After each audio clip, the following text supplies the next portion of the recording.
Welcome to Power TNPC Academy.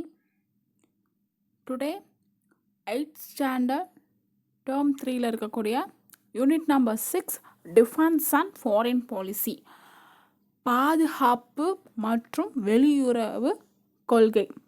இந்த பாடத்தோட important points தான் இன்னைக்கு பார்க்க போகிறோம். ஸோ இதில் என்ன கொடுத்துருக்காங்கன்னு பார்த்தீங்கன்னா, ஸோ இந்தியாவோட ஃபோர்ஸஸ் ஆயுதப்படைகள், அதுக்கப்புறம் இராணுவ படைகள் பற்றி தெரிஞ்சுக்கணும். அதே மாதிரி இந்தியாவோட வெளியுறவு கொள்கைகள், அதே மாதிரி ஸோ நெய்பரிங் கண்ட்ரீஸ்க்கும் இந்தியாவுக்குள் ரிலேஷன்ஸ், இதெல்லாம் தான் வந்து இதில் பார்க்க போகிறோம். ஸோ இப்போ இம்பார்ட்டன்ட் பாயிண்ட்ஸ் போயிடலாம்.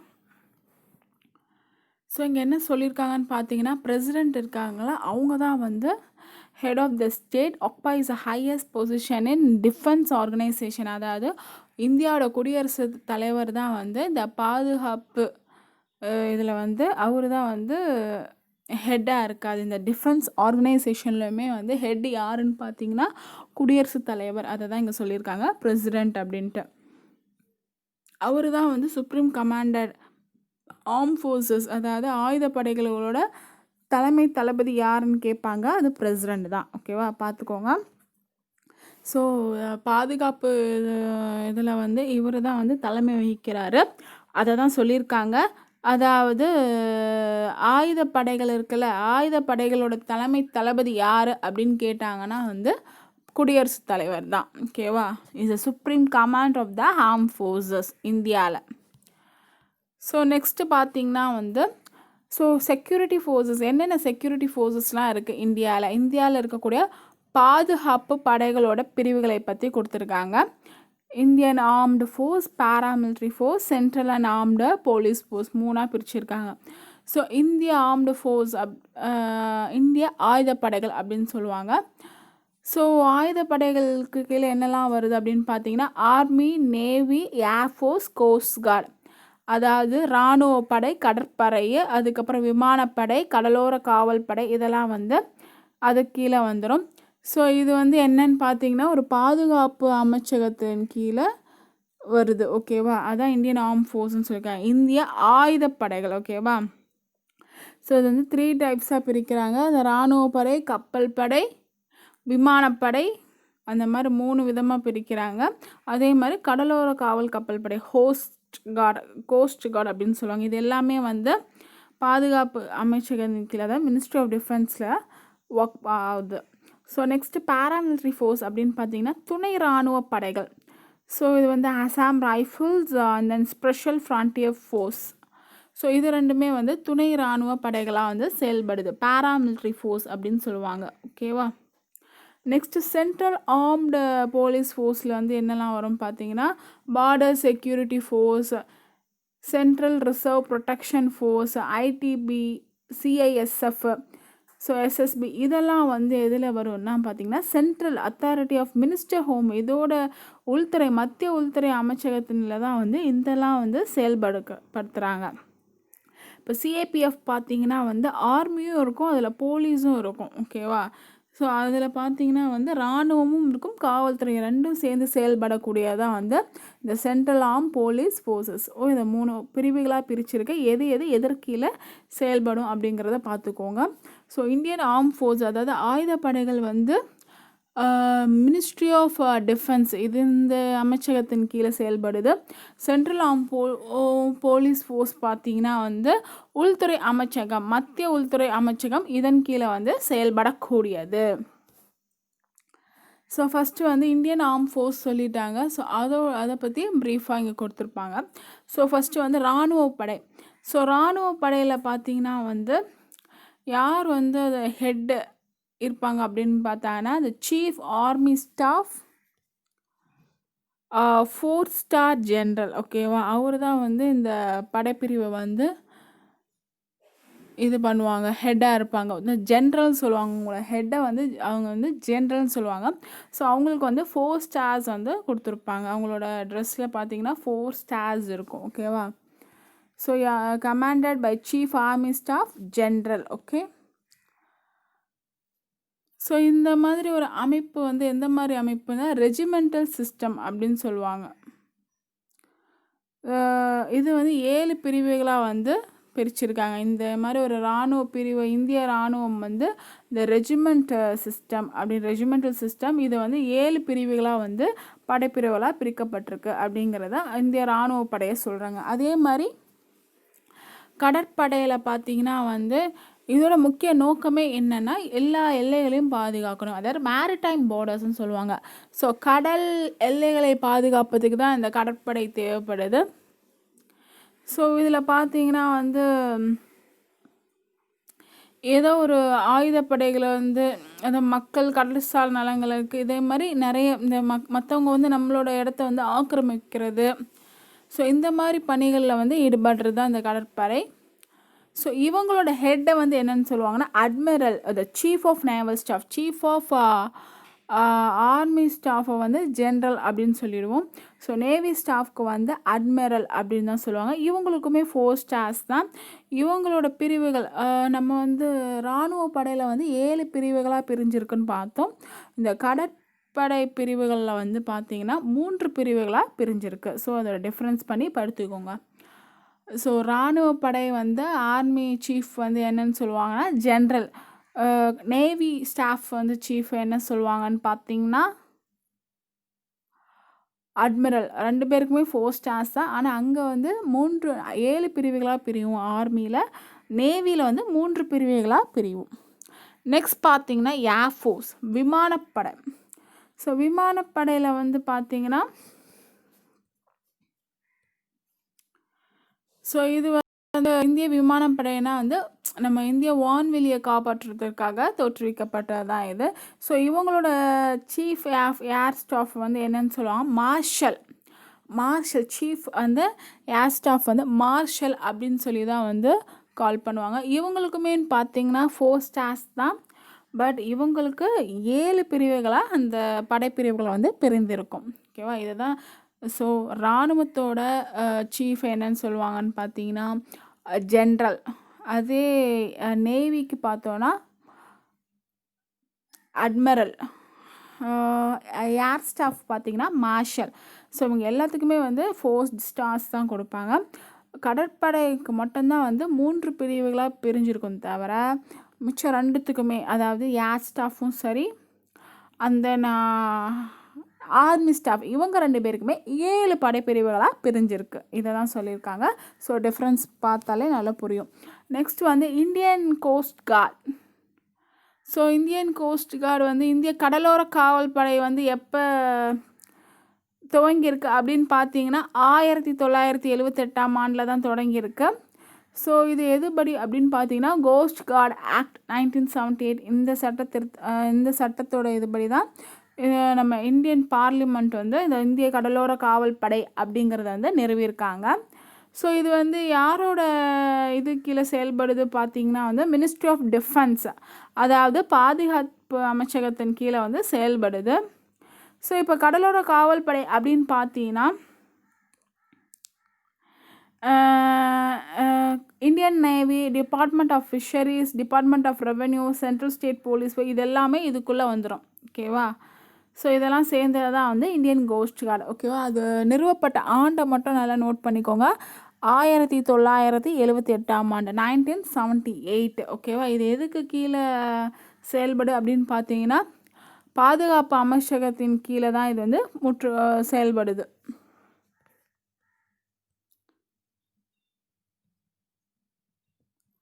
ஸோ நெக்ஸ்ட்டு வந்து இந்த பாக்ஸ்லாம் பார்த்துட்டு வந்துடலாம். அது மிஸ் பண்ணிடக்கூடாது, இம்பார்ட்டன்ட் எல்லாமே.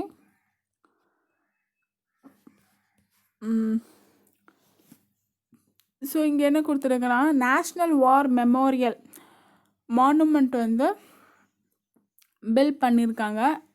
ஸோ அதாவது வந்து இந்திய ஆயுதப்படைகளுக்கு வந்து கௌரவிக்கணும் அப்படிங்கிறது மாதிரி ஒரு ஜஸ்ட்டு ஒரு அவங்கள ஹானர் பண்ணுறதுக்காக ஒரு நேஷ்னல் வார் மெமோரியல், அதாவது தேசிய போர் நினைவு சின்னம் வந்து கட்டியிருக்காங்க.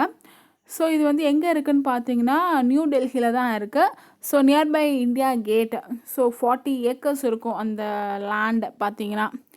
ஸோ ஏன்னா இப்போ நிறைய பேர் பார்த்திங்கன்னா நாட்டுக்காக போரில் வந்து தங்களோட உயிர் தியாகம் நிறையவே செஞ்சுருக்காங்க.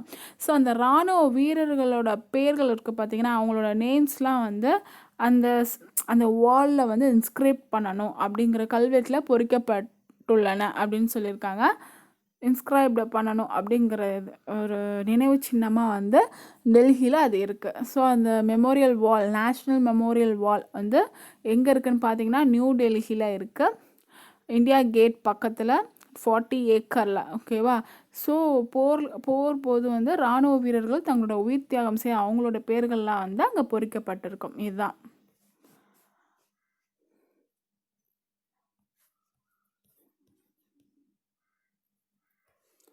ஸோ நெக்ஸ்ட் இங்கே பார்த்தீங்கன்னா paramilitary defence force. So paramilitary defence force பார்த்தீங்கன்னா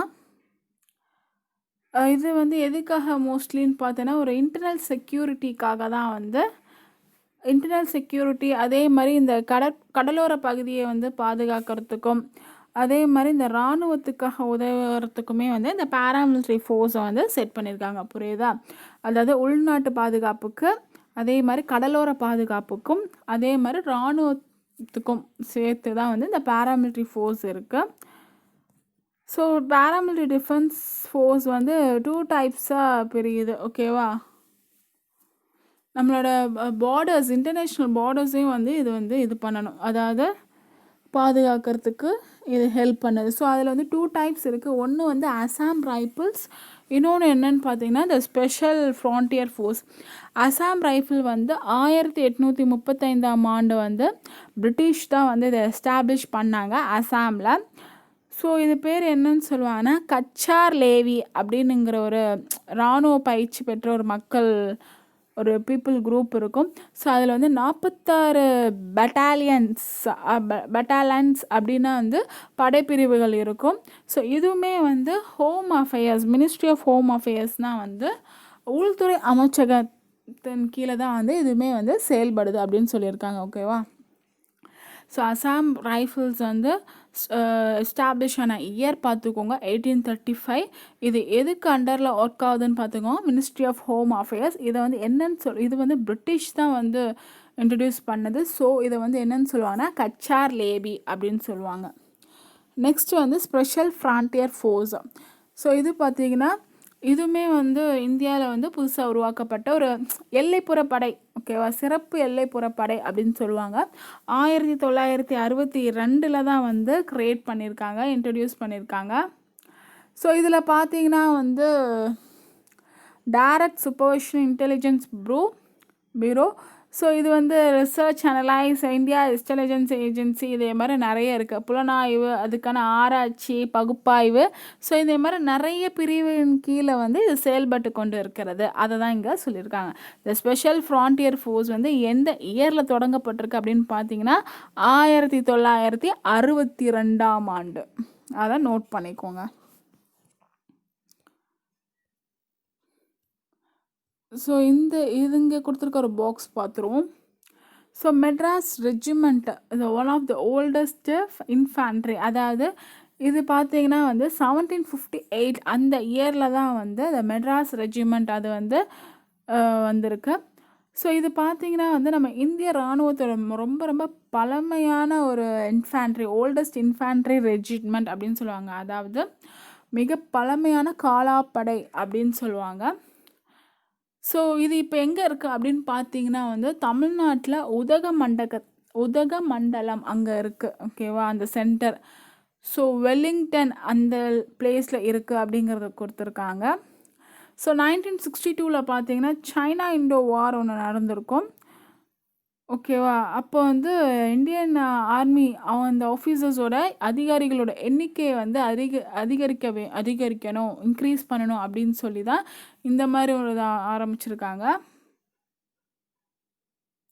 ஸோ அவங்களுக்கு வந்து ட்ரைனிங் கொடுக்கணும் அப்படின்னு சொல்லி பூனாலையும் சரி, பூனேலையும் அந்த சென்னை அந்த பிளேஸில் வந்து ஒரு ஆஃபீஸர்ஸ் ட்ரைனிங் ஸ்கூல்ஸ் அவங்களுக்கு வந்து ட்ரைனிங் கொடுக்கணும்னு சொல்லி ஸ்டார்ட் பண்ணப்பட்டது.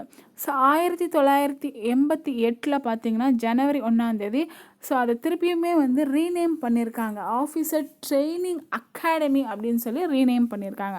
ஸோ இந்த பாக்ஸ் ஃபுல்லாகவே இம்பார்ட்டண்ட் தான். ஸோ மெட்ராஸ் ரெஜிமெண்ட் வந்து ரொம்ப பழமையான இராணுவத்தோட ரெஜிமெண்ட்லேயே ரொம்ப ஓல்டஸ்ட் ஒன் அப்படின்னு சொல்லியிருக்காங்க. இது எப்போ வந்ததுன்னு பார்த்தீங்கன்னா 1758ஆம் ஆண்டு. ஸோ இந்த சென்டர் எங்கே இருக்குது அப்படின்னு பார்த்தீங்கன்னா உதகமண்டலத்தில், தமிழ்நாட்டில் உதகமண்டலத்தில் வெல்லிங்டன் அந்த ஒரு இடத்துல இருக்குது.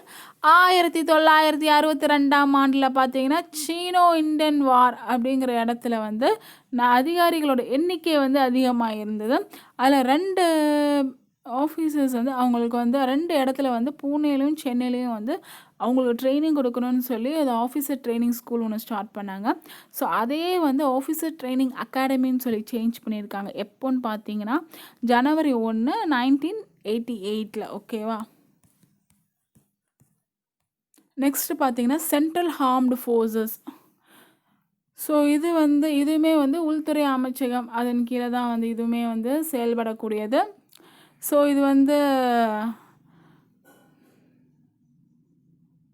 முன்னாடி வந்து இது வந்து பாராமிலிட்ரி ஃபோர்ஸ் அதோட தான் வந்து சேர்த்து வச்சுருந்தாங்க. பட் மார்ச் 2011க்கு அப்புறம் தான் வந்து இந்த சென்ட்ரல் ஆர்ம்டு போலீஸ் ஃபோர்ஸ்னு தனியாக பிரிச்சுட்டாங்க. அதோட சேர்ந்தனா கன்ஃபியூஸாக இருக்கும். ஸோ அது பார்த்திங்கன்னா இந்த துணை இராணுவ பாதுகாப்பு படைகளோட சேர்க்க வேணாம் அப்படின்னு சொல்லிட்டு இதை வந்து மத்திய ஆயுத காவல் படைகள் அப்படின்னு சொல்லிட்டு தனியாக பிரித்து எடுத்துட்டாங்க. எந்த இயருக்கு அப்புறம் மார்ச் 2011ஆம் ஆண்டுக்கு அப்புறம். ஸோ இதில் வந்து பார்த்திங்கன்னா ஸோ இது தனியாக 5 டைப்ஸாக இருக்குது. The central reserve police of force, Indo Tibetan border police, border security force, central industrial security force, the special service pro அப்படின்ட்டு ஒரு 5 டைப்ஸாக பிரிஞ்சிருக்கு. ஸோ இது என்ன இந்த 5 டைப்ஸ் என்னன்னு மட்டும் பார்த்துக்கோங்க. அதுக்குள்ளே உள்ளது இன்னொரு அவ்வளோ இம்பார்ட்டன்ட் இல்லை. ஸோ என்னென்ன தெரிஞ்சுக்கிட்டா போதும்.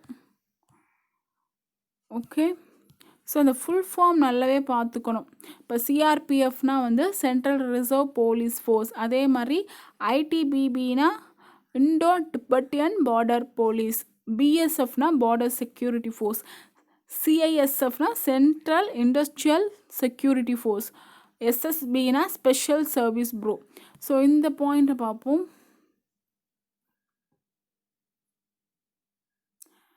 ஸோ இங்கே பார்த்தீங்கன்னா வந்து ஸோ ஒரு கிபி பொது ஆண்டுக்கு முன்னாடி 1025 பார்த்தீங்கன்னா ராஜேந்திர சோழா அப்படிங்கிற ஒரு சோழ மன்னர் இருந்திருக்காரு.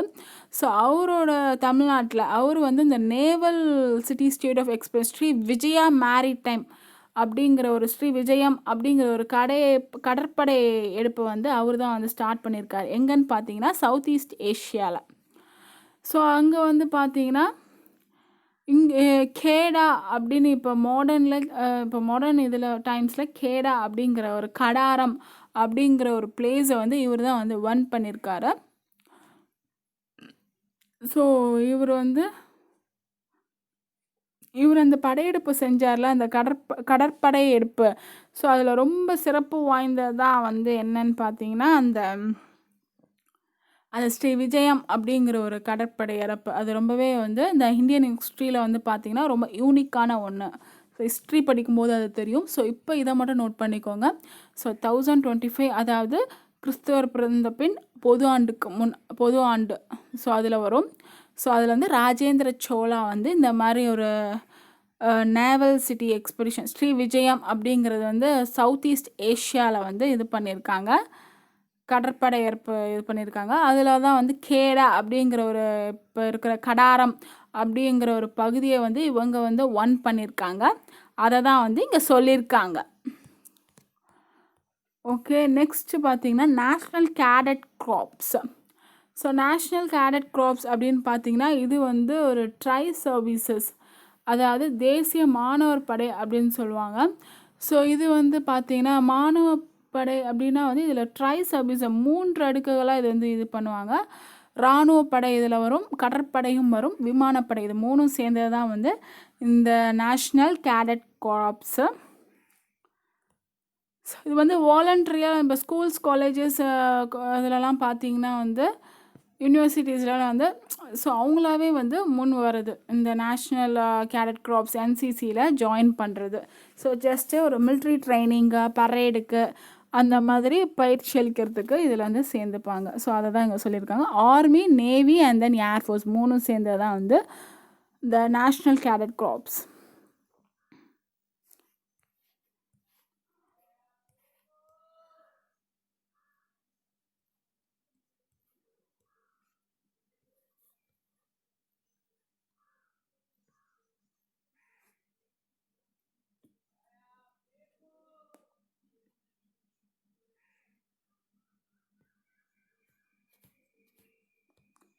நெக்ஸ்ட்டு வந்து சென்ட்ரல் இண்டஸ்ட்ரியல் செக்யூரிட்டி ஃபோர்ஸ்க்கு வந்து இந்த இயர் கொடுத்துருக்காங்க, அதனால இதை பார்த்துக்கோங்க. So central industry security force setup under the act. So Indian parliament வந்து ஒரு 1969 மார்ச் 10 வந்து இந்த சட்டத்தின் கீழே வந்து இது அமைக்கப்பட்டிருக்கு அப்படிங்கிறத இது எப்போ கொண்டு வந்தாங்க அப்படிங்கிறத வந்து இந்தியன் பார்லிமெண்ட் எப்போ வந்து இது பண்ணாங்க அப்படிங்கிறத தான் இங்கே கொடுத்துருக்காங்க. ஸோ அதை பார்த்துக்கோங்க. ஸோ மத்திய தொழிலக பாதுகாப்பு படை அப்படின்னு சொல்லுவாங்க. ஸோ ஆரம்பிக்கப்பட்ட நாள் 10th மார்ச் 1969. அதை கண்டிப்பாக நோட் பண்ணிக்கணும். நெக்ஸ்ட்டு வந்து சாஸ்திரா சீமா பால் அப்படின்னு சொல்லுவாங்க, இல்லைன்னா ஸ்பெஷல் சர்வீஸ் பியூரோ. ஸோ அதை நல்லா பார்த்துக்கோங்க. இதை வந்து இப்படியும் சொல்லுவாங்க அப்படியும் சொல்லுவாங்க. இந்த சாஸ்திரா சீமா பால் அப்படியும் சொல்லலாம், இல்லைனா ஸ்பெஷல் சர்வீஸ் பியூரோ. இதோட ஃபுல் ஃபார்ம் வந்து எல்லாத்துலேயுமே கண்டிப்பாக பார்த்துக்கோங்க, இம்பார்ட்டன்ட். ஓகேவா? ஸோ இது வந்து இங்கிலீஷ் ஹோம் பார்டர் ஃபோர்ஸ் அப்படின்னு சொல்லுவாங்க. இது வந்து நேபாள் பூட்டான் பார்டரை வந்து அந்த எல்லை பகுதிகளை வந்து பாதுகாக்கிறதுக்காக ஸ்பெஷலாக கொண்டு வரப்பட்டது. ஓகேவா? சாஸ்திரா சீமா பால், அதாவது இந்தியாவுக்கும் நேபாளுக்கும் சரி, அதே மாதிரி இந்தியாவுக்கும் பூட்டானுக்கும் சரி, அதை தான் சொல்லியிருக்கேன். அந்த பகுதிகளை வந்து பாதுகாக்கிறதுக்காக கொண்டு வரப்பட்ட ஆயுதப்படை தான் இது.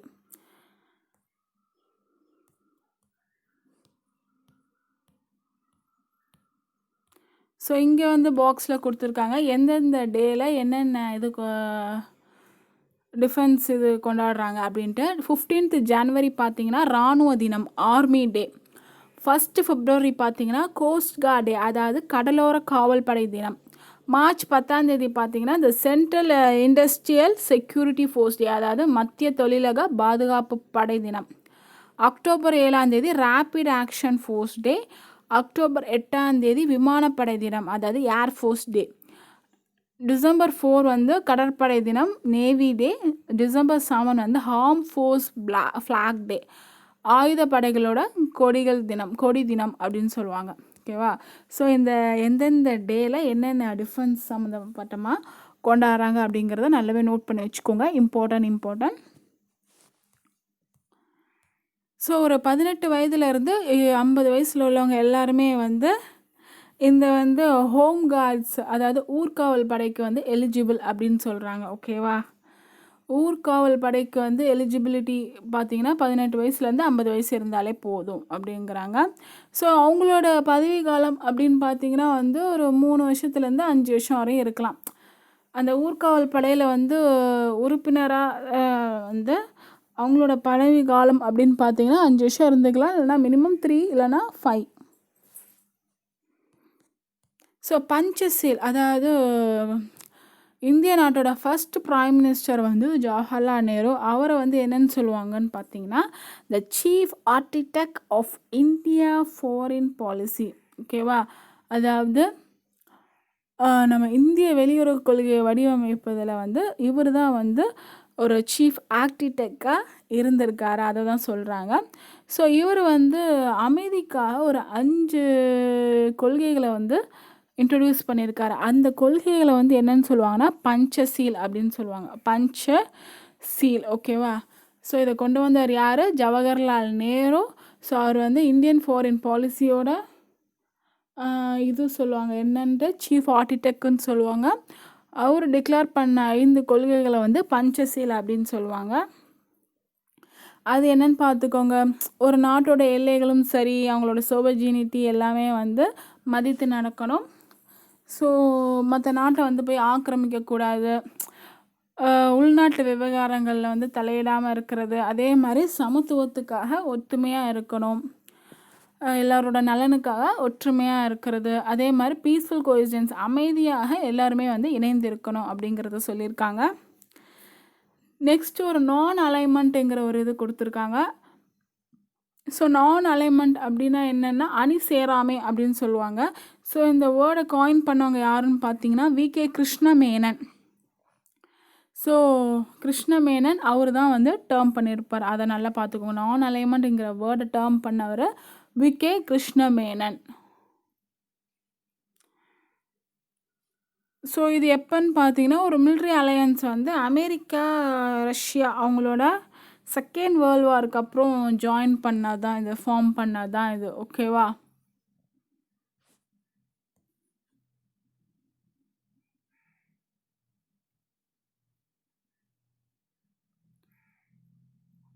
அதான் சொல்லியிருக்கேன். அதாவது இந்த அமெரிக்காவும் ரஷ்யாவும் பார்த்தீங்கன்னா வந்து எந்த ஒரு இராணுவ கூட்டத்துலையுமே சேராமல் ஜாயின் பண்ணாமல் இண்டிபெண்ட்டாக அவங்களே வந்து எல்லாத்தையுமே வந்து டிசைட் பண்ணக்கூடிய இதில் நியூட்ரலாக இருந்துட்டாங்க. அதனால தான் வந்து இந்த நான் அலைன்மெண்ட் அப்படிங்கிறத வந்து சொல்கிறாங்க. ஸோ இதோட இந்த அணி சேராமை இயக்கத்தோட தலைவர்கள்லாம் யார் அப்படின்னு பார்த்தீங்கன்னா இந்தியாவிலேருந்து பார்த்தீங்கன்னா ஜவஹர்லால் நேரு, யூகோஸ்லாவியாவிலேருந்து டிட்டோ, எஜிப்ட்லேருந்து நாசர், இந்தோனேஷியாவிலேருந்து சுக்காரானோ, கானாலேருந்து குவாமே நுக்மாரா. ஸோ இந்த நேம்ஸ்லாம் பார்த்துக்கோங்க, ரொம்ப இம்பார்ட்டன்ட். ஸோ இது திடீர்னு கூட கேட்கலாம், எதுலையாவது மேட்சிங்கில் இல்லைன்னா ஸ்டேட்மெண்ட்டில் கூட கேட்கலாம். ஸோ அணி சேராமை இயக்கத்தோட தலைவர்கள்லாம் யார்? ஸோ ஒரு நாட்டிலேருந்து ஒரு தலைவர். நம்ம இந்தியாவில் நேரு, யுகோஸ்லாவியாவில் டிட்டோ, எஜிப்டில் பார்த்தீங்கன்னா வந்து நாசர், சுகர்னோ வந்து இந்தோனேஷியா, கனா குவாமே நிக்ருமோ ஓகேவா, கானாலேருந்து. ஸோ அதை தான் சொல்லியிருக்காங்க. ஸோ நெல்சன் மண்டேலாவை பற்றி தெரியும். அவர் வந்து இன ஒதுக்கல் வந்து அளித்தவர். 1990 சவுத் ஆஃப்ரிக்காவில் வந்து ரேஷியலிசம் அப்படிங்கிறத வந்து இன ஒதுக்கலை வந்து அபாலிஷ் பண்ணவர் இவர் தான். இவர் வந்து ஆஃப்ரிக்காவோட நேஷ்னல் கவுன்சில் சவுத் ஆஃப்ரிக்காவில் வந்து இவர் வந்து தலைவராக இருந்திருக்காரு. இது வந்து இந்த இனவெறிக்கு எதிராக இவர் போராடியவர். இவரை பற்றி நிறைய லெசன்ஸில் படிச்சிருக்கோம். 6th ஸ்டாண்டர்டில் படிச்சிருப்போம், 9th ஸ்டாண்டர்ட்லேயும் இவரை பற்றி வரும், பார்த்துக்கோங்க. இன ஒதுக்கலுக்காக போராடினவர். ஸோ இந்தியாவை பார்த்தீங்கன்னா அவங்களோட எல்லைகளை வந்து யாரோடலாம் வந்து ஷேர் பண்ணியிருக்காங்க? Pakistan, Bhutan, Afghanistan, Nepal, China, Bangladesh, Burma. அதே மாதிரி அந்த கடல் எல்லைகளையும் வந்து இலங்கையோட ஷேர் பண்ணியிருக்காங்க. இதையுமே பார்த்துக்கோங்க. லேண்ட் பார்டர் வந்து யாரோட ஷேர் பண்ணியிருக்காங்க, அதே மாதிரி கடல் எல்லைகள் வந்து யாரோட ஷேர் பண்ணியிருக்காங்க அப்படிங்கிறது. லேண்ட் பார்டர்னு பார்த்தீங்கன்னா Afghanistan, Pakistan, Nepal, China, Bhutan, Bangladesh, Burma. Sea பார்டர்னா இலங்கையோட. ஸோ இப்போ இந்தியாவிலேருந்து பார்த்தீங்கன்னா வந்து பாகிஸ்தான், ஆப்கானிஸ்தான் வந்து எந்த பக்கம் இருக்குதுன்னு பார்த்தீங்கன்னா வடமேற்கில், ஓகேவா, நார்த் வெஸ்ட் சைடில் இருக்கும். நார்த்தில் பார்த்தீங்கன்னா சைனா, நேபாள், பூட்டான் அந்த நெய்பரிங் கண்ட்ரிஸ் இதெல்லாம் அவங்களோட லேண்ட் பார்டரை ஷேர் பண்ணிக்கிட்டது. ஈஸ்ட் சைட் பார்த்தீங்கன்னா கிழக்கு பக்கம் பார்த்தீங்கன்னா வந்து வங்காளதேசம், பங்களாதேஷ். அதே மாதிரி கொஞ்சம் தூர ஈஸ்டில் கிழக்கில் அப்படின்னு பார்த்தீங்கன்னா வந்து மியான்மர் இருக்கும். அதே மாதிரி தென்கிழக்கில் பார்த்தோன்னா ஸ்ரீலங்கா கீழே தமிழ்நாடு பக்கத்தில் கீழே இருக்கும். அதே சவுத் வெஸ்ட்டில் பார்த்தீங்கன்னா தென்மேற்கில் பார்த்தோன்னா வந்து மாலத்தீவு. இவங்க எல்லாருமே வந்து இந்தியாவோட லேண்ட் பார்டரை ஷேர் பண்ணியிருக்காங்க. ஸ்ரீலங்கா மட்டும்தான் வந்து கடல் எல்லைகளை வந்து ஷேர் பண்ணியிருக்கு. ஸோ அதுக்கப்புறம் பார்த்தீங்கன்னா இந்த சவுத் ஈஸ்ட் ஏஷியா வந்து நார்த் ஈஸ்ட் ஏஷியா இது சேர்ந்துருக்கு. ஸோ மியான்மர் வந்து எதுக்கு லேண்ட் பிரிட்ஜ் அப்படின்னு சொல்கிறாங்கன்னா association of south east Asian நேஷனுக்கு வந்து அது வந்து லேண்ட் பிரிட்ஜாக வந்து செயல்படுது அப்படிங்கிறத வந்து சொல்லியிருக்காங்க. ஓகேவா, மியான்மர் அதாவது மியான்மரை வந்து சொல்லியிருக்காங்க. So association of the south east Asian nation. So ASEANனா என்ன நல்லாவே பார்த்துக்கோங்க. ஸோ இதில் நம்ம முக்கியமாக பார்க்க வேண்டியது அந்த ப்ரீஃபாக கொடுத்துருப்பாங்க, அதாவது அந்த டேர்ம் கொடுத்துருப்பாங்க, அதுக்கு ப்ரீஃபாக என்ன வருங்கிறத கண்டிப்பாக பார்த்துக்கணும்.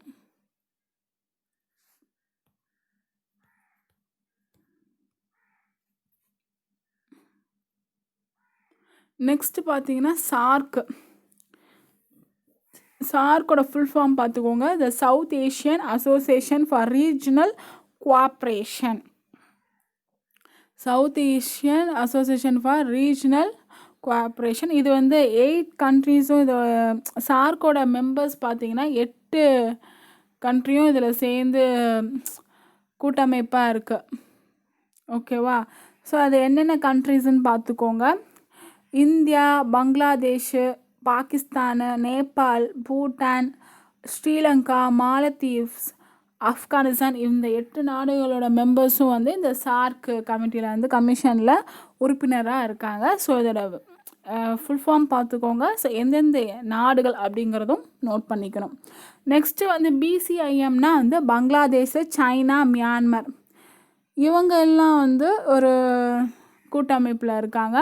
ஸோ இந்த கூட்டமைப்பு வந்து எதை சேர்ந்தது அப்படின்னு பார்த்தீங்கன்னா வந்து ஒரு எக்கனாமிக் இதுக்காக, ஒரு பொருளாதாரத்துக்காக, ஒரு செழிப்பான பொருளாதாரத்தை வந்து உருவாக்குறதுக்காக இந்த 4 கண்ட்ரிஸும் சேர்ந்துருக்கு. Bangladesh, China, India, Myanmar. Next BIMSTEC, அந்த கூட்டமைப்பு எதுக்காக அப்படின்னு பார்த்தீங்கன்னா இதோட உறுப்பினர்கள் வந்து எந்தெந்த நாடை சேர்ந்தவங்க இருப்பாங்கன்னா Bangladesh, India, Myanmar, Sri Lanka, Thailand, Bhutan, Nepal. So இவங்கெல்லாம் வந்து இந்த டெக்னாலஜிக்கல் அண்ட் எக்கனாமிக், ஸோ பொருளாதாரம் மற்றும் தொழில்நுட்பத்தில் வந்து அதை ஸ்ட்ராங் பண்ணுறதுக்காக இந்த நாடுகள்லாம் வந்து ஒரு கூட்டமைப்பு அமைச்சிருக்காங்க. அதே மாதிரி Bangladesh, Bhutan, India, Nepal, so BBIN. So இவங்க பார்த்தோன்னா ஸோ இந்த வெஹிக்கல்ஸ், பேசஞ்சர்ஸ், எனர்ஜி டெவலப்மெண்ட், இந்த நோக்கத்துக்காக இந்த நாடுகள்லாம் ஒன்று கூடி இருக்குது. ஓகேவா? என்னென்ன நாடுகள்? பங்களாதேஷ், பூட்டான், இந்தியா, நேபாள். ஸோ ஒரு கூட்டமைப்பும் இருக்குது. அந்த கூட்டமைப்போட ஃபுல் ஃபார்ம் பார்த்துக்கோங்க, எந்தெந்த நாடுகள் அப்படின்ட்டு. ஸோ ஜஸ்ட் எதுக்காக அப்படிங்கிறதையும் ஜஸ்ட் தெரிஞ்சு வச்சுக்கோங்க. ஸோ இதோட டேர்ம் 3ல் இருக்கிற யூனிட் 1 முடிஞ்சது. ஸோ நெக்ஸ்ட் வீடியோவில் நெக்ஸ்ட் லெசனோட பார்க்கலாம். கீழே இருக்க சப்ஸ்கிரைப் பட்டனை ப்ரெஸ் பண்ணிக்கோங்க, கூட இருக்கிற பெல் ஐக்கானையும் கிளிக் பண்ணிக்கோங்க. தேங்க்யூ.